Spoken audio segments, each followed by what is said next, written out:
Olá a todos, a graça e a paz de nosso Senhor Jesus Cristo. Nós estamos chegando à última lição de nosso curso sobre o cristão presbiteriano, baseado no livro de Sean Lucas com este nome. E nós vamos falar hoje sobre a vida na igreja, sobre as minhas responsabilidades na igreja e como essa responsabilidade é feita dentro do conceito de decência e ordem que nos é orientado pela palavra de Deus. Será uma aula breve, imagino, e nós vamos passar por temas a respeito da nossa Constituição, a respeito de nossa ordem, das assembleias da igreja, da estrutura conectiva de nossa igreja presbiteriana, e espero que vocês possam aprender alguns conceitos, alguns valores e aperfeiçoar isso por meio do conhecimento que está amplamente disponível no site da igreja, também no nosso manual presbiteriano. Aproveite essa lição, que Deus abençoe a sua vida. Quando nós pensamos a respeito da vida da igreja, nós logo fazemos referência à igreja de Atos, capítulo 2, aquela que nós já temos visto nos nossos cultos noturnos, sob a qual repousam algumas características importantes de perseverança na doutrina dos apóstolos, na comunhão, no partir do pão, nas orações, dos sinais que eram feitos por intermédio dos apóstolos, onde as pessoas tinham tudo em comum e estavam sempre juntas. E havia uma característica importante que diariamente eles perseveravam de casa em casa, unânimes no templo e também de casa em casa, tomavam suas refeições com alegria, singeleza de coração, louvando a Deus e contando com a simpatia de todo o povo. Enquanto isso, acrescentava-lhes o Senhor dia a dia os que iam sendo salvos. Nós podemos pensar que a igreja moderna ela mudou bastante as características e possui qualidades bastante distintas, bastante diferentes dessa que lemos em Atos no capítulo 2. Mas, na verdade, esta igreja primitiva, chamada de primitiva, até hoje nós guardamos os seus princípios, os seus valores, aquilo que essa igreja representa também em termos de conceito de igreja, de valores de igreja, de princípios, de adoração.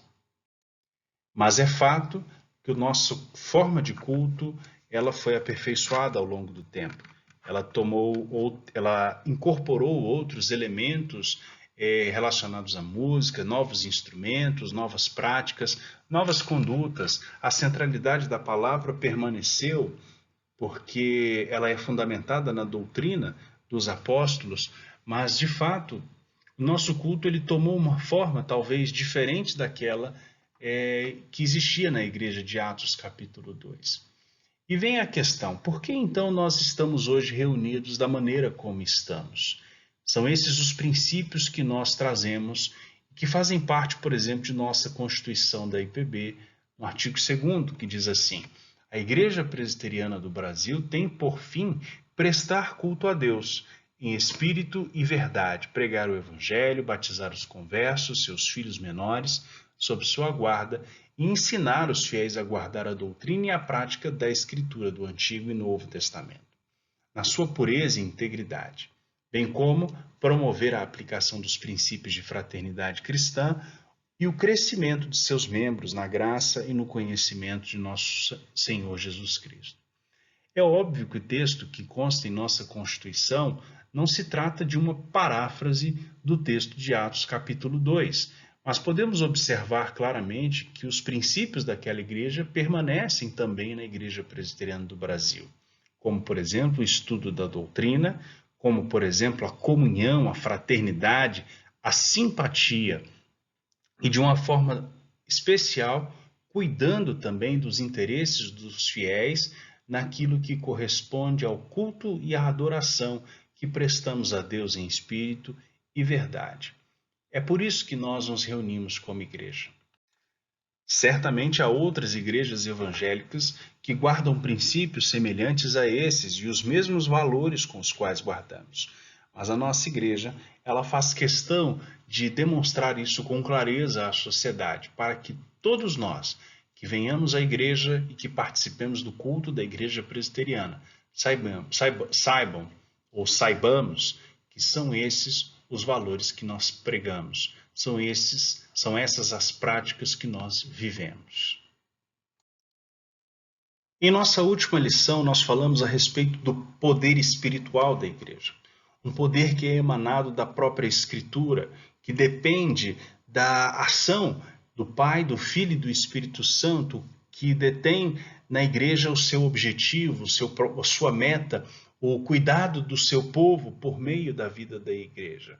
É esse poder espiritual que nos une e que nos integra enquanto membros do corpo de Cristo para fazer o serviço ao qual o Senhor tem chamado a igreja.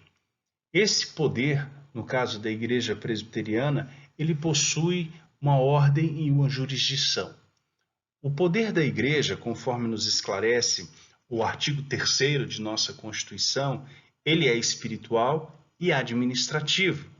Esse poder, ele reside no meio da corporação, que são os membros da igreja, que são divididos em 2 grupos, os que governam, que exercem a sua autoridade por meio dos concílios, e aqueles que são governados, que exercem a sua autoridade por meio da assembleia.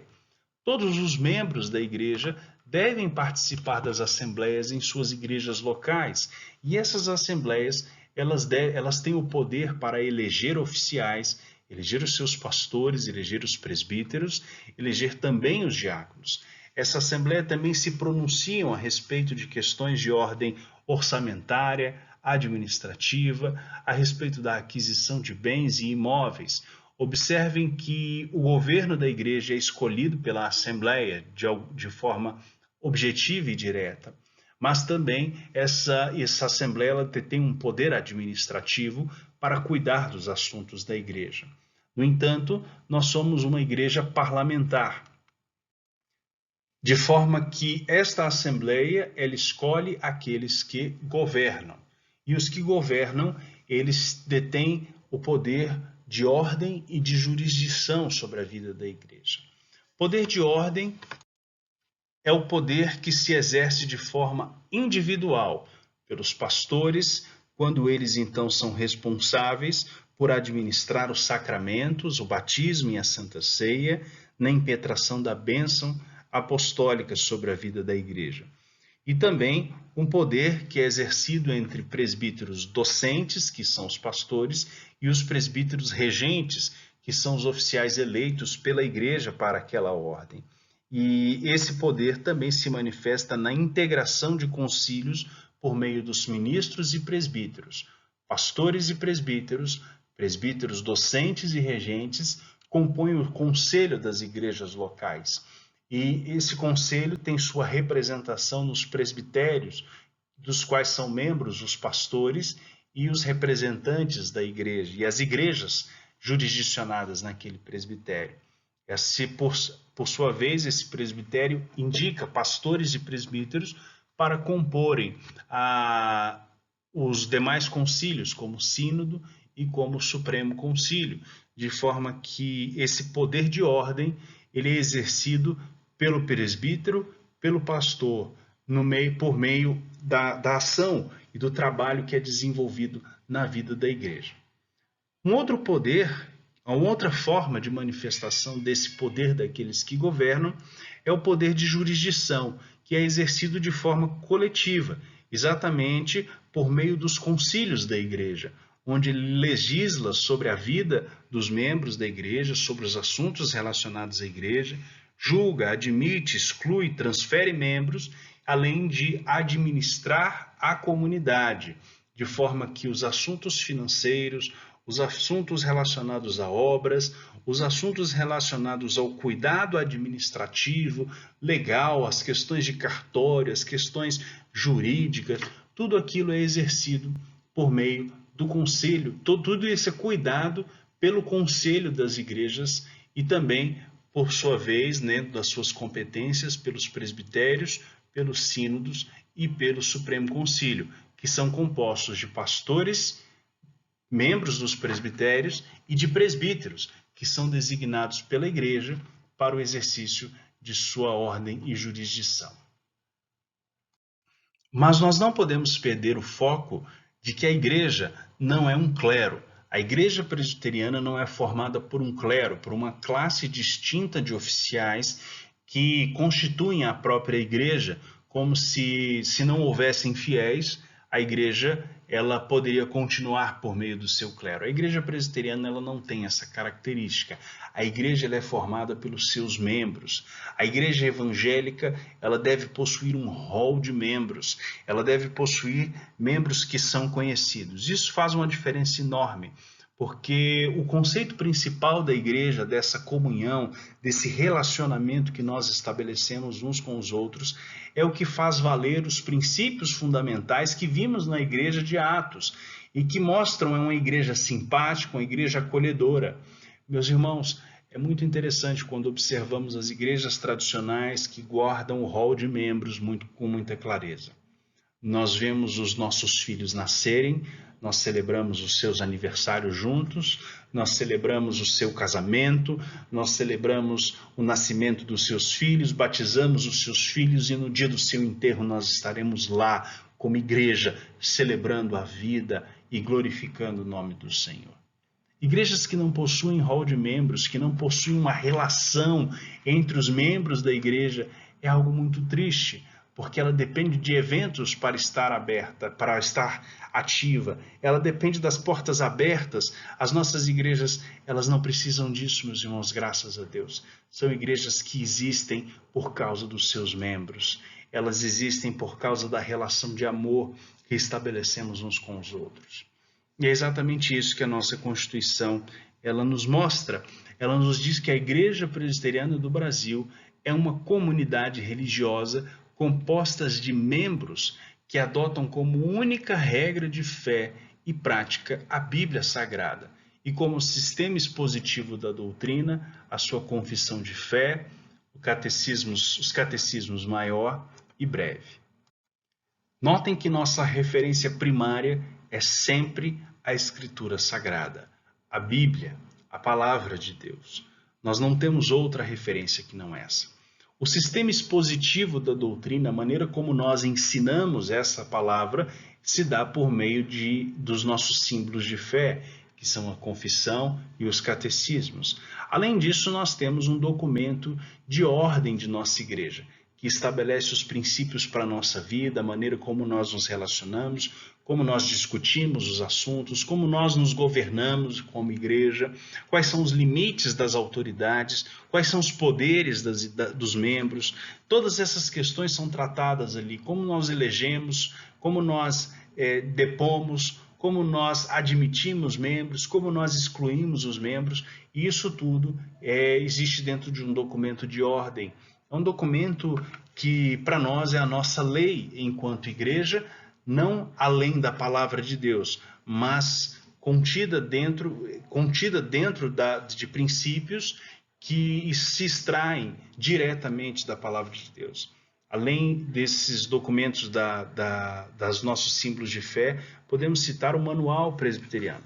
O Manual Presbiteriano é um documento de 1950, aprovado pela Assembleia Geral, que hoje é o nosso Supremo Concílio, onde discute-se a Constituição da Igreja Presbiteriana do Brasil, onde está lá também o Código de Disciplina a respeito de como tratamos a situação do pecado, as desavenças entre os irmãos e também os nossos princípios de liturgia. Nós já tivemos aula sobre isso, onde nós discutimos a maneira como a igreja ela se organiza. Se vocês tiverem curiosidade, há um exemplar do Manual Presbiteriano, aqui pro lado de cá, há um exemplar do Manual Presbiteriano em nossa igreja, e você pode tirar dúvidas com os nossos presbíteros ou ainda comigo, para que possamos discutir e conhecer um pouco desse documento. Mas o mais importante, meus irmãos, é entender que qualquer instituição que esteja presente na sociedade, ela precisa de suas leis.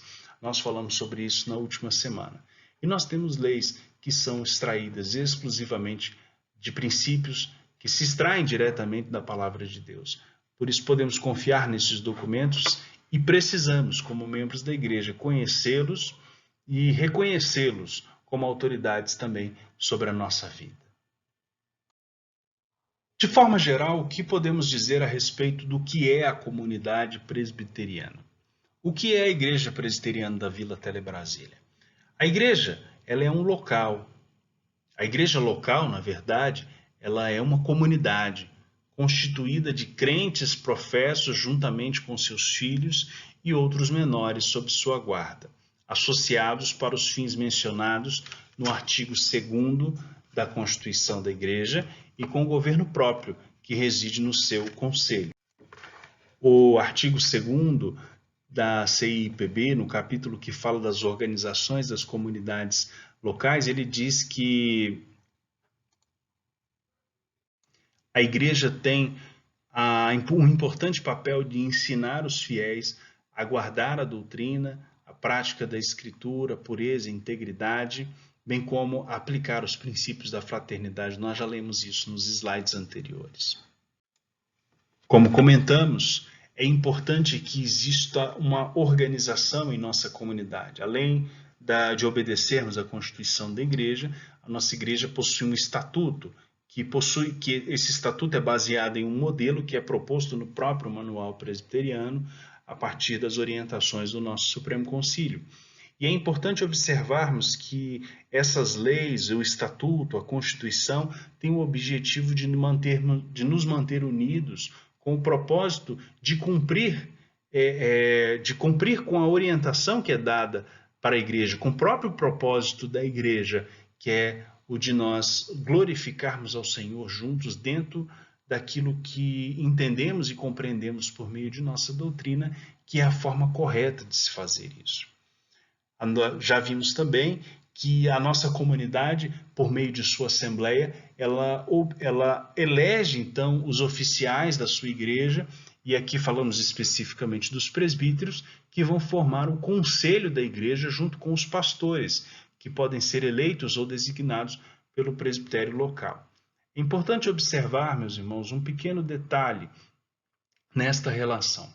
O pastor da igreja local, ele não é membro direto da igreja, ele é chamado de membro ex officio. Por quê? O pastor ele é membro do presbitério ao qual ele está relacionado, ao qual a igreja está jurisdicionada. Ele é recebido pelo presbitério, ele é acolhido pelo presbitério. Qualquer problema que exista com este pastor é tratado pelo presbitério, e esse pastor, então, como membro do presbitério, ele é designado pelo presbitério para uma igreja local, para exercer o ministério ali, seja por um ano, dentro de uma designação direta, ou quando ele é eleito pela igreja local, o presbitério reconhece essa eleição para um período de até 5 anos, onde o pastor permanece naquela comunidade. Nesse sentido, temos que compreender que o pastor ele é um membro ex officio em razão das obrigações legais para as quais ele possui para com aquela igreja. Ele precisa responder junto às autoridades civis por aquela igreja. Por essa razão, ele é considerado um membro ex officio. E entre os membros da comunidade, aqueles que são aptos, então, ao oficialato, eles podem ser escolhidos por essa comunidade para serem presbíteros regentes. E junto com o pastor, o presbítero docente, eles vão governar aquela igreja local de forma autônoma, dentro dos princípios federativos de nossa igreja. Então, todas as decisões relativas à nossa comunidade, exceto aquelas que são reservadas à Assembleia dos membros da igreja, essas decisões são tomadas, então, por este conselho. É importante observar, então, que a eleição de pastores para um período durante a igreja, um período de 5 anos na igreja, ou eleição de presbíteros para um período também de 5 anos e que governarão a igreja, é algo muito sério, é algo que não pode ser desprezado e que não pode ser banalizado. E que é exercido, a escolha desses oficiais, ela é exercida por membros que de fato devem possuir um compromisso com essa igreja. E o compromisso não é o simplesmente de amar, de cuidar, de limpar o chão, de cuidar do teto, de cuidar das lâmpadas. Não se trata apenas dessas questões que, mesmo importantes, elas não representam, de fato, a principal importância da igreja. Temos que lembrar que nela educamos os nossos filhos na justiça, nela educamos os nossos filhos a serem crentes, a serem homens e mulheres segundo o coração de Deus, para o exercício dos propósitos aos quais Deus tem na vida deles, e em especial ensiná-los para a salvação, no caminho da salvação. Por isso não podemos desprezar aquilo que fazemos na igreja. E isso é responsabilidade de cada membro da comunidade. Nós não podemos simplesmente delegar a autoridade a alguém e abandonar essa autoridade. É preciso orar por ela, é preciso ajudá-la na compreensão do mundo espiritual, das coisas que são de Deus, em especial quando vemos que essa autoridade começa a se afastar dos propósitos da igreja e às vezes até mesmo do caminho do Senhor. Precisamos observar, meus irmãos, que os membros da igreja, eles possuem qualificações de dignidade, qualificações que de fato os diferenciam. Primeiro, são pessoas batizadas segundo a ordenança de Cristo, batizadas com água e inscritas num rol de membros que diz que ele é membro daquela comunidade. Muitas vezes as pessoas, quando ficam chateadas com algo que acontece no seio da comunidade, algum problema na igreja, ou mesmo quando são chamados à atenção do conselho para questões disciplinares, eles simplesmente saem da igreja e, sem dar qualquer satisfação, vão para outras comunidades, como se aquela igreja local não fosse importante.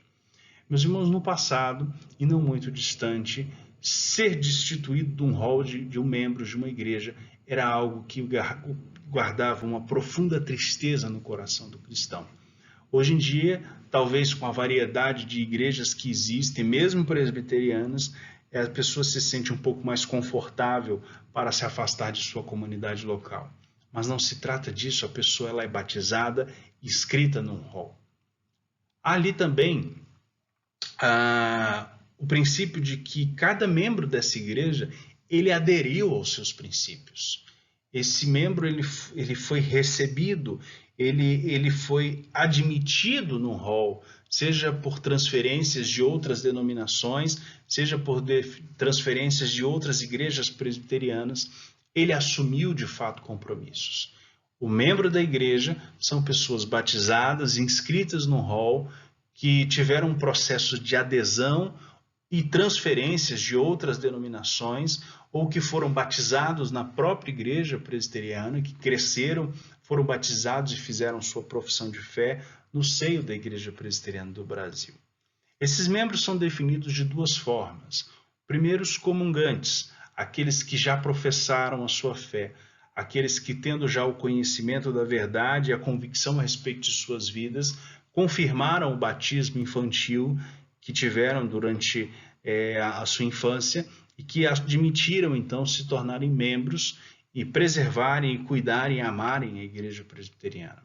Ou aqueles que vieram de outras comunidades e foram transferidos e que também reconhecem na Igreja Presbiteriana o ambiente onde querem compartilhar a sua vida e a sua vida cristã.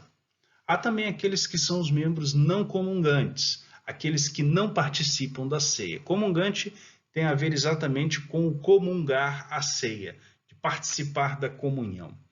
O membro não comungante, ele não está isento, ele não está excluído daquele momento de comunhão. Ele apenas não participará da ceia. São aqueles que são batizados na infância, mas que ainda não fizeram a sua pública profissão de fé. Talvez ainda por não terem o pleno conhecimento e compreensão do Evangelho, de forma que as suas vidas ainda precisam dessa confirmação, que é uma promessa de Deus na vida daqueles que foram batizados na infância. Então, esses são os membros da igreja, aqueles que participam da ceia e aqueles que não participam da ceia porque ainda não fizeram sua profissão de fé. Entre os membros comungantes, há alguns privilégios e direitos. O primeiro deles é de votar na Assembleia, ou seja, de participar do governo da igreja, da autoridade da igreja. Eles também podem ser votados para os cargos eletivos que existem na igreja, se eles forem tiverem algumas características. Por exemplo, para se tornarem oficiais, os homens precisam ter mais de 18 anos, mais de 6 meses para participar das sociedades internas como líderes, e aí entram as mulheres também, né, na sociedade feminina, na UPA, na mocidade. Eles precisam ter mais de 6 meses para serem eleitos a cargos eletivos, né, cargos de diretoria das sociedades internas, e mais de um ano de igreja na igreja local para se tornarem oficiais dessa igreja. Mesmo que ele venha de outra igreja presbiteriana, de outra comunidade presbiteriana, se ele entra, por exemplo, para a igreja presbiteriana da Vila Telebrasília, ele precisa guardar esse tempo para se tornar diretor, né, das sociedades internas, e um ano para se tornar oficiais. No caso da UPA, né, e da UCP, ainda é permitido os menores de 18 anos se tornarem diretores, desde que cumpridos os demais princípios, por exemplo, de 6 meses como membros da igreja.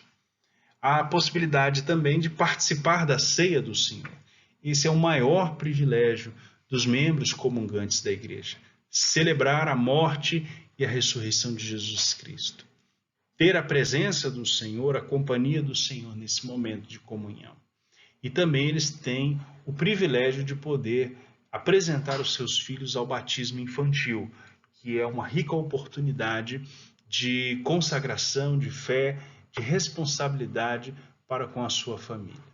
Esses, então, são os privilégios e direitos, alguns dos privilégios e direitos que desfrutam, então, os membros comungantes da igreja.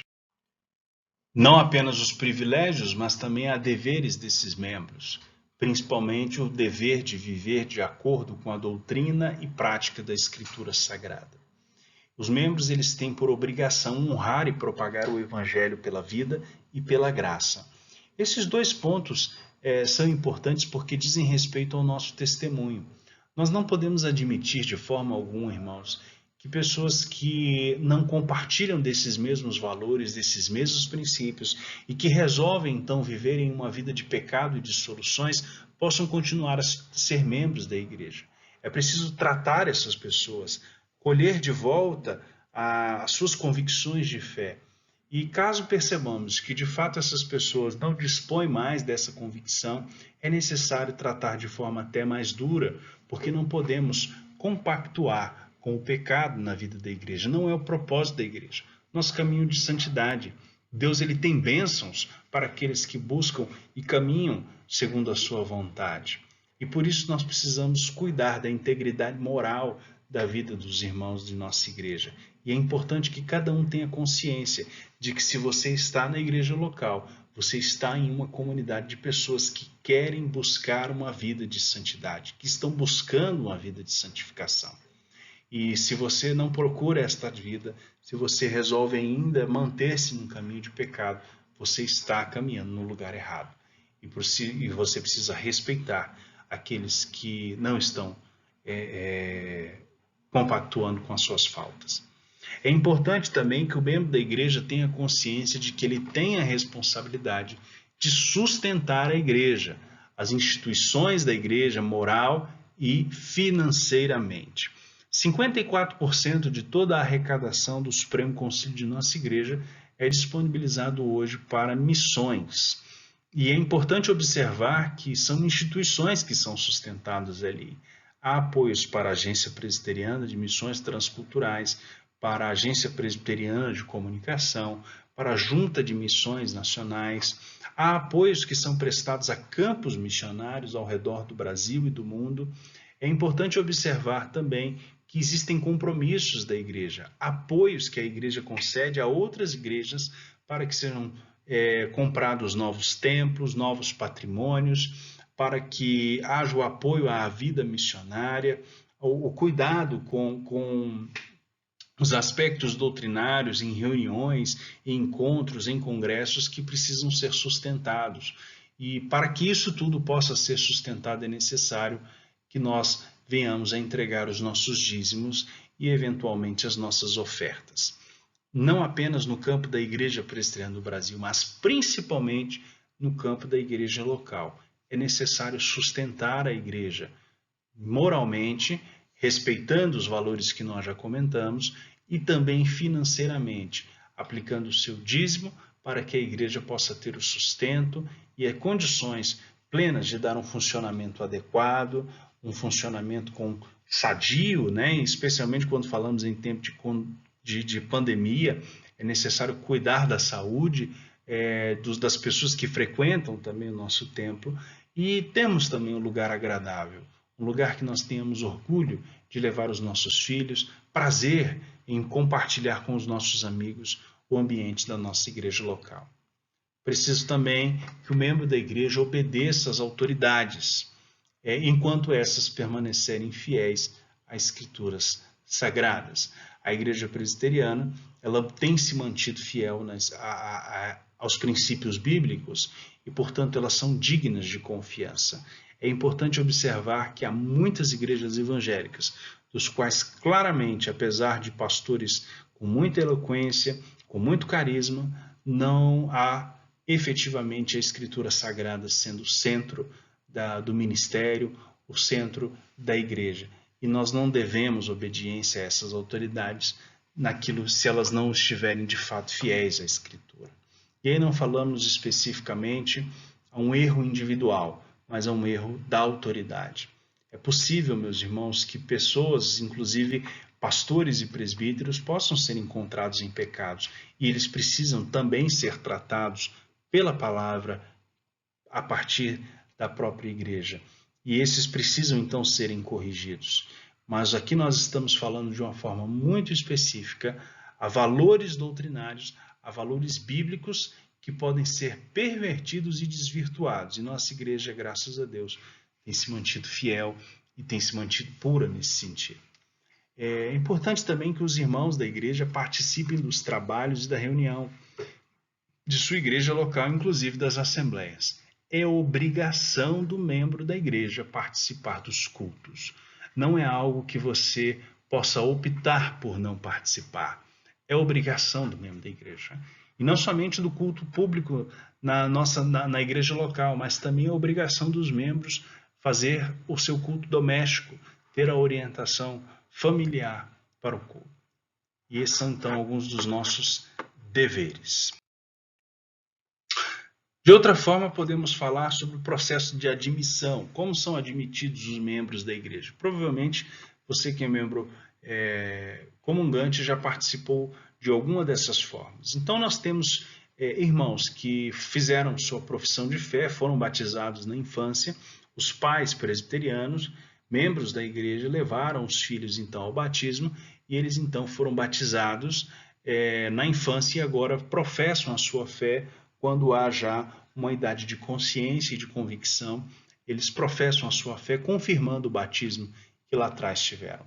Há alguns irmãos já com mais idade que batizam e professam a fé, ou professam a fé e batizam, já adultos, já com essas condições de consciência e se tornam membros da igreja. Você pode ter vindo de outra comunidade evangélica e você foi recebido por transferência, por jurisdição a pedido, né? Aqueles que vieram também de outras comunidades que eventualmente não entregam cartas, por exemplo, de transferência, né? Jurisdição ex officio sobre membros de comunidade presbiteriana após 1 ano de residência nos limites da igreja e restauração dos que tiverem sido afastados ou excluídos dos privilégios e direitos da igreja. Aquele irmão que, por causa de uma infração, ele chegou a ser excluído da igreja e ele então pode ser restaurado para o convívio da igreja. E é uma situação que não é muito comum, pastores que eventualmente foram destituídos, como nós comentamos, o pastor, no momento em que ele é ordenado, ele sai do rol de membros da igreja local e ele é então ordenado e se torna membro do presbitério. E quando há uma destituição desse pastor, uma deposição de sua função, ele deve retornar à membresia da igreja local e ele pode então ser designado pelo presbitério para esta igreja. Da mesma forma, além da admissão, podemos falar também da demissão. O processo de demissão de um membro é sempre algo muito traumático, especialmente quando ele ocorre em razão de disciplina e também quando ocorre a pedido, especialmente quando nós não sabemos o motivo. É importante observar que ninguém deve pedir a sua exclusão do rol de membros da igreja se não tiver convicção de que essa igreja de fato se afastou dos caminhos do Senhor. E isso é algo muito grave. Ninguém deve pedir para deixar de ser membro de uma igreja. Ao contrário, devemos lutar para continuar sendo membros dela, sendo abençoados por ela e abençoar a nossa comunidade. Alguns membros podem ser excluídos por ausência, aqueles que deixam de frequentar os cultos e se afastam por muito tempo da comunidade. Muitos deles deixam de ser conhecidos o seu paradeiro. Em razão disso, nós excluímos esses membros por ausência, a fim de que o nosso rol ele não fique inflado com membros fantasmas, vamos chamar dessa forma. Porque esses membros fantasmas não apenas prejudicam a compreensão do tamanho da comunidade, como também prejudicam os assuntos administrativos que são tratados na Assembleia. Nossa Assembleia ela precisa de 2/3 dos membros da igreja para funcionar. E dependendo do estatuto, algumas igrejas com 50%. Então, nós precisamos ter muito cuidado com a questão da ausência na igreja. Alguns foram transferidos para outras comunidades e pediram suas cartas. Às vezes, depois de um tempo, pessoas que por exemplo, mudaram da Vila Telebrasília e estão hoje frequentando outras igrejas presbiterianas em outras cidades, foram assumidos por essa igreja, ou na situação também bastante triste, a questão de falecimento de membros. Mas, como nós falamos, nós recebemos os nossos membros do dia em que eles nascem e são batizados até o dia em que eles falecem. Nós não damos extrema-unção, mas nós celebramos a vida e louvamos a Deus pela vida daqueles que guardaram a carreira, que foram fiéis até o fim, que guardaram, que cumpriram com sua carreira e guardaram a sua fé. E por isso nós celebramos também esse momento. E a transferência de jurisdição ao presbitério, aquilo que nós comentamos, quando um pastor ele vai ser ordenado, ele deixa de ser membro da igreja local e passa então a ser membro desse presbitério. Então ele é demitido do rol, mas ele passa a ser parte do rol do presbitério. Uma vez membro da igreja local, esse membro ele tem por obrigação fazer parte da Assembleia. Como nós falamos, são membros em comunhão que estão ativos. Alguns irmãos, antes de serem excluídos por ausência,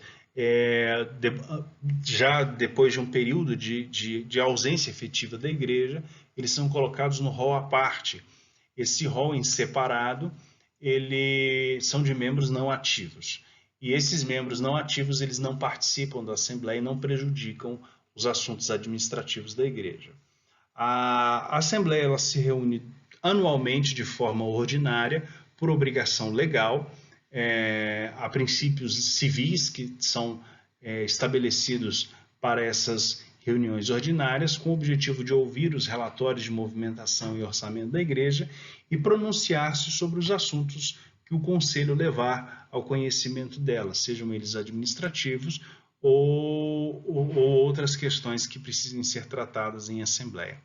Essa reunião ela também pode se dar de forma extraordinária a qualquer momento, mediante convocação do conselho da igreja local. O objetivo dessas reuniões extraordinárias é eleger e exonerar pastores e oficiais quando são levados, então, à necessidade desses assuntos. Aprovar os estatutos da igreja, e esta é uma obrigação civil, questões imobiliárias, especialmente as questões relativas à compra e venda de imóveis, e aqui participam apenas aqueles que são civilmente capazes, os maiores de 18 anos, e também conferir dignidade de emerência a presbíteros e diáconos. A emerência acontece quando um presbítero ele exerce, ou um diácono, exerce a sua função por mais de 25 anos naquela mesma igreja local. E aí eles, então, recebem da Assembleia da Igreja uma conferência de dignidade, de emerência, nessas funções e no trabalho que executaram ao longo de suas vidas na igreja. Para finalizar, meus irmãos, nós vamos falar sobre a natureza conectiva da igreja. Nós temos que lembrar que nenhum presbítero ou nenhum pastor exerce o governo em uma igreja por livre iniciativa. Não são isentos, não são autônomos.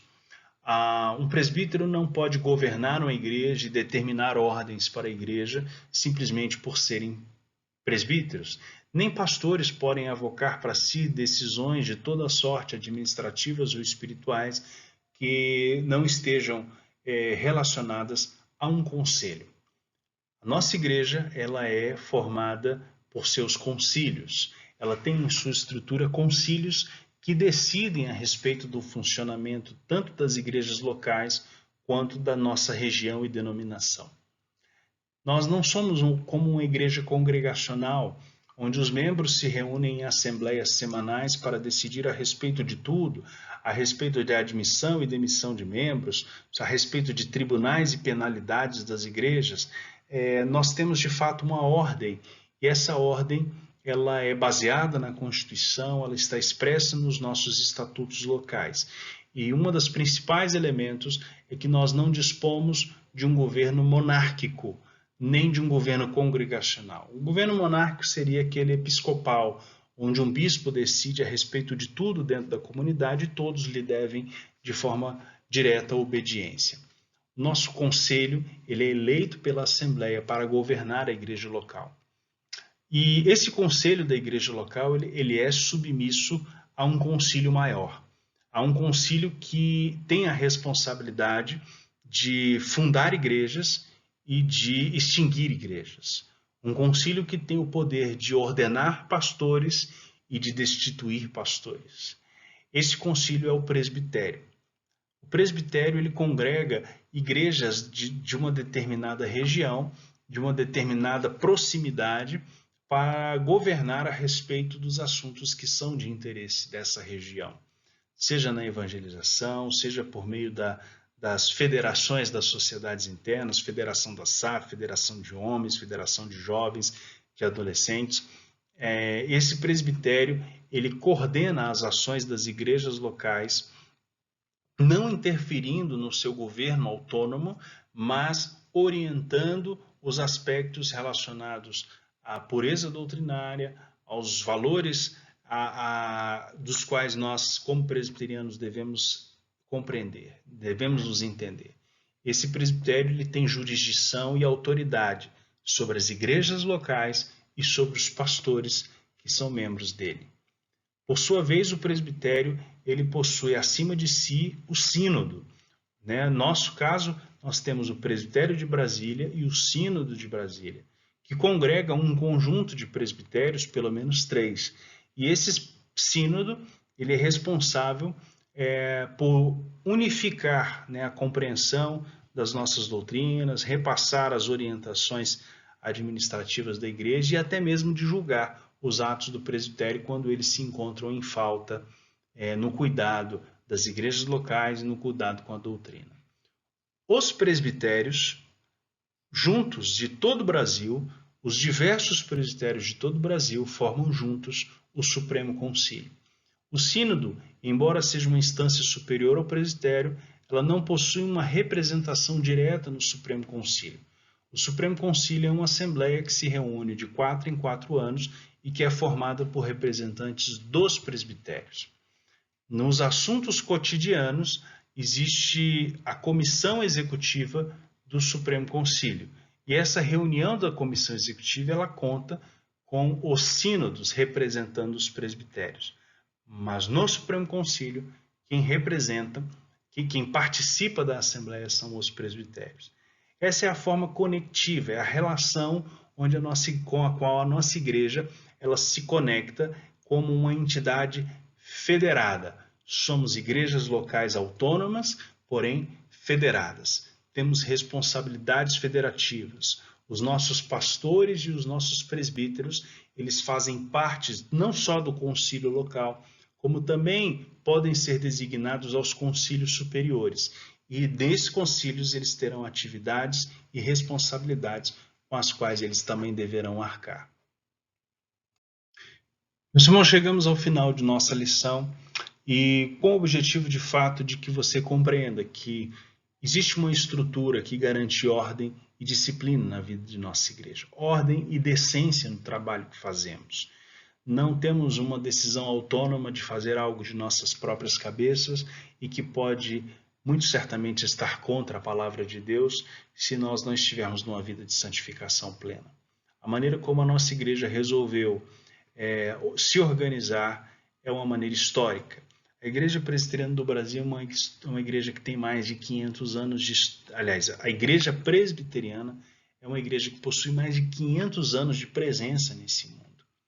A nossa igreja ela foi fundada talvez como a primeira igreja pós-reforma protestante. No Brasil, ela está desde 1856. Foi a primeira igreja a se estabelecer no Brasil para brasileiros. De forma que a nossa igreja ela tem se perpetuado ao longo desses anos, guardando os seus princípios, os seus valores e suas doutrinas, e levando o evangelho do Senhor Jesus Cristo aos rincões dessa pátria, como gostam de dizer, aos caminhos mais distantes por meio da evangelização e da vida missionária. Meus irmãos, a nossa igreja é uma igreja que tem prevalecido contra as portas do inferno. E essa é a razão pela qual podemos confiar de que esta igreja é uma bênção na vida daqueles que a conheceram, nas nossas vidas. Por isso, continue orando pela igreja, continue militando pela igreja, continue se envolvendo com a igreja e abençoando a igreja, seja com sua vida moral, seja com sua vida financeira, seja com seus compromissos e responsabilidades para com ela. A igreja precisa de você, você precisa dessa igreja e Deus ele tem muito a fazer através das nossas vidas. Que Deus abençoe sua vida. Chegamos então ao final deste curso. Qualquer dúvida, quaisquer questões mais que precisam ser tratadas, podem nos procurar os professores e nós vamos trazer as orientações a vocês. Mais uma coisinha, meus irmãos. Nós não teremos a aula da próxima semana.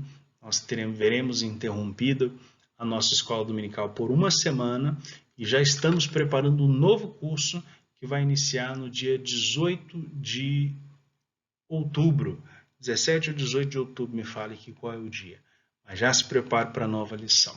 Que Deus abençoe sua vida, que Deus continue abençoando os nossos professores, Deus continue abençoando a vida da nossa igreja, em nome de Jesus. Abraço a todos.